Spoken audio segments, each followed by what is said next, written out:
Welcome back mga kaaldab. Ito na naman po ang inyong lingkod, si Mr. Destiny. At magbibigay po tayo ng pinakamainit na update po ngayon sa social media mga kaaldab. Ito yung mga pinag-uusapan at talagang trending naman po hanggang ngayon mga kaaldab. Well, unahin natin itong post na to mga kaaldab. Natutuwa naman po ako dahil hindi sino ba naman po kasi ang hindi matutuwa, di po ba?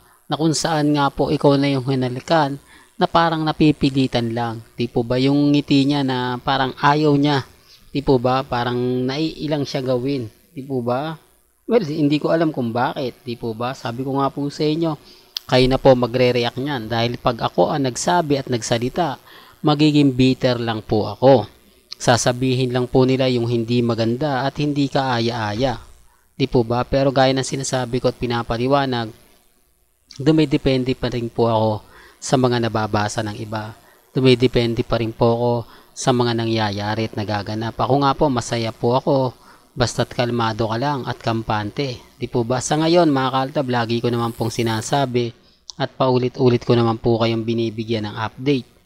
Di po ba? Tapos sasabihin nila na, nako Mr. Destiny, move on ka na, tapos na yung boxing.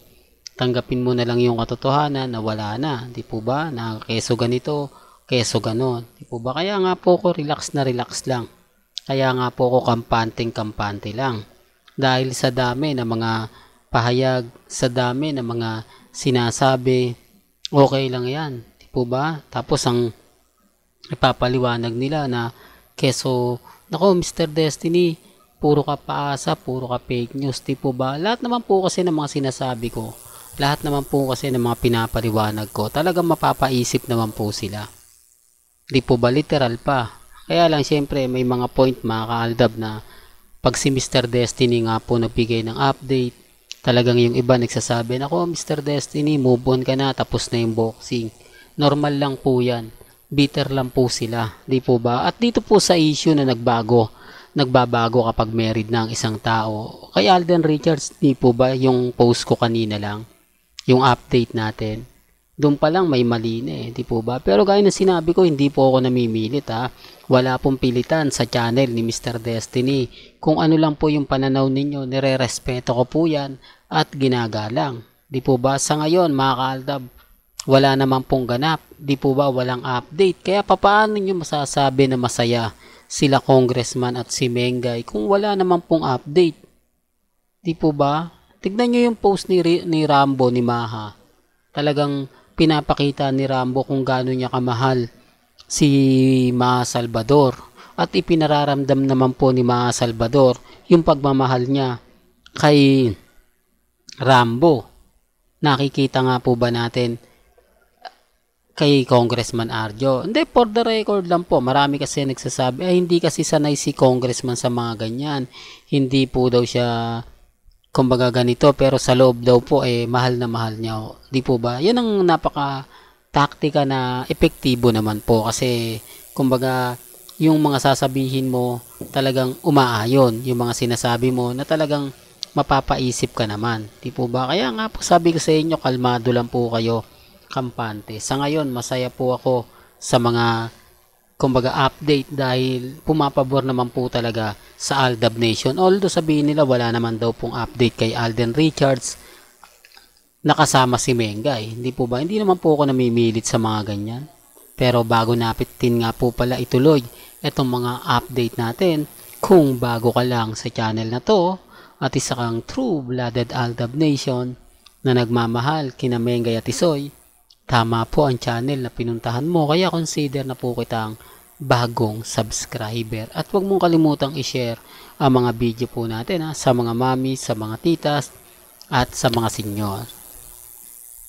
Ito, remind ko lang po ngayong weekend. Ano nga po ba ang ginagawa kapag weekend? Siyempre, ito po yung time ng paglilinay-linay.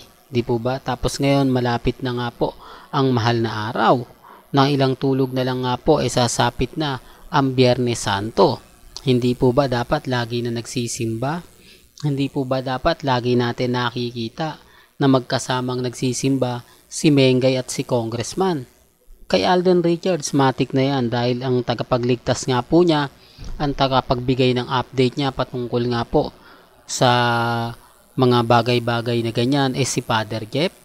Di po ba sinasabi ni Father Jeff na buwan-buwan nagkukumunyon si Alden Richards? Hindi, para lang o nagkukumpisal si Alden Richards. Para lang klaro, para lang po sa kaalaman ng lahat. Hindi po ba? Tapos sasabihin nila ni hindi. Ito yung lagi kong pinapakita at sinasabi. Minsan nakikita nyo po naman si Mengay sa bahay ni Father Jeff.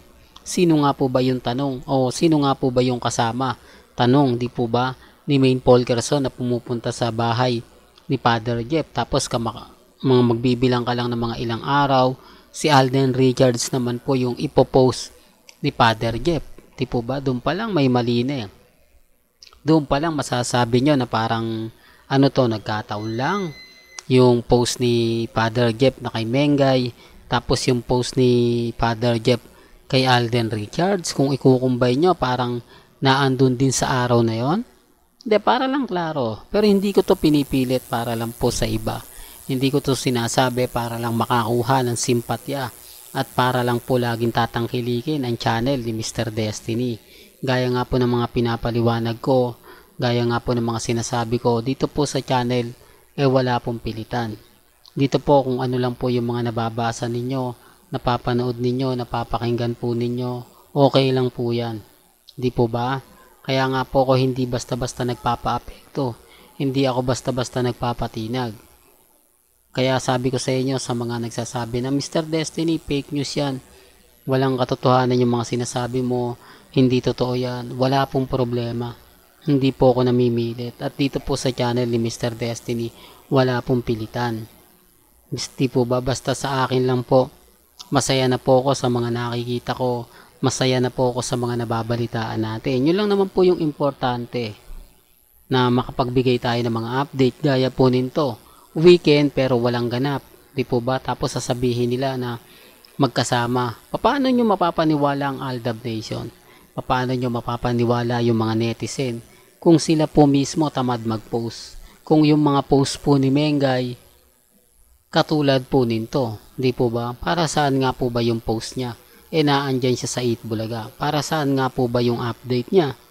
Di po ba?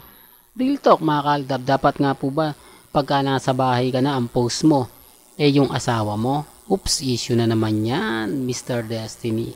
Well, hanggang dito na lang po ang ating latest updates. Kaya kung gusto nyo pa po ng pinaka-latest at sariwang update, abay tumutok lang po kayo dito po sa channel ni Mr. Destiny para updated po kayo sa mga latest at sa mga bagong video po na ilalabas po natin maya-maya lang. Hanggang sa muli, salamat po sa panonood at pakikinig.